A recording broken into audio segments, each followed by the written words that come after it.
Why is my debit card declined on Cashapp? Hey guys, in this video, I am going to show you how you can fix your debit card being declined on Cashapp. So make sure to watch this video till the end and let's get started. So the first thing that you want to do is open the Cash app on your mobile. Over here, tap on the profile icon located at the top right hand corner of the screen. After that, go to the linked banks section. Then check if your debit card is properly linked.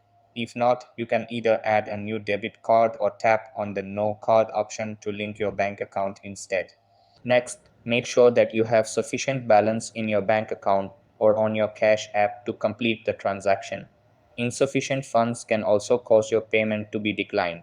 If none of these steps work, then scroll down on the profile page and tap on the support option.